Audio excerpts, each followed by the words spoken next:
So ဒီနေ့မှာတော့ကျမ်းမာရေးနဲ့ပတ်သက်ပြီးတော့အရင်နာမည်ကြီးတဲ့စာအုပ်တစ်အုပ်ကြောင်းပြောပြပေးချင်ပါတယ်ဗျဒီစာအုပ်ကတော့ Alberto Villoldo ရေးထားတဲ့ Grow a New Body ဆိုတဲ့စာအုပ်လေးဖြစ်တယ်ဗျဒီစာအုပ်ကရုပ်ပိုင်းဆိုင်ရာကျမ်းမာရေးထက်လွန်ပြီး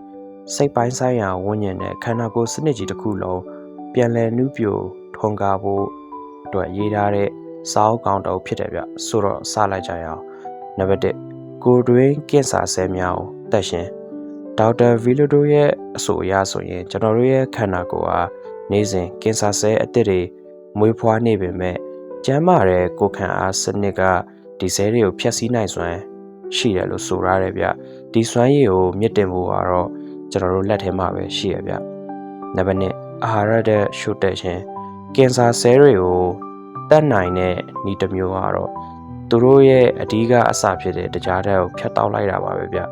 ဒါကျွန်တော်တို့ရဲ့ကိုယ်တွင်းရမလိုလားအပ်တဲ့ဆဲတွေကိုတဘာဝလျောက်ရှင်းလင်းတန့်စင်ပေးနိုင်တဲ့နည်းလမ်းတစ်ခုဖြစ်တယ်ဗျနံပါတ်3မကောင်းတဲ့အပြုအမူတွေကိုရပ်လိုက်ပါကျွန်တော်တို့က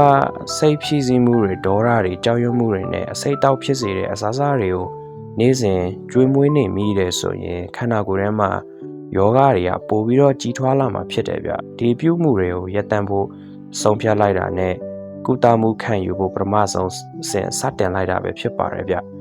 နံပါတ်4အုံနောက်တဲ့မွေးဖွားခြင်းကျွန်တော်တို့ရဲ့အုံနောက်ကအသက်ကြီးလို့ပျက်စီးသွားမှာမဟုတ်ဘူးဗျကျွန်တော်တို့ရဲ့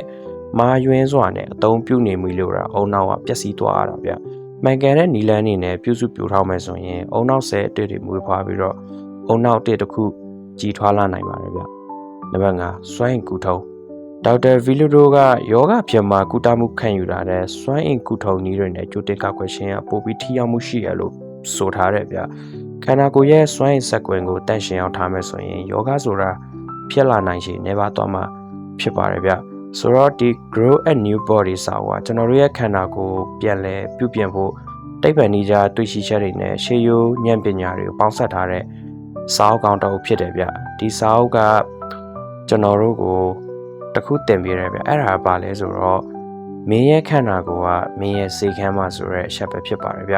ဆိုတော့ဒီဗီဒီယိုကနေဘူးတူတာတစ်ခုရမယ်လို့မျှော်လင့်ပါတယ်ဗျ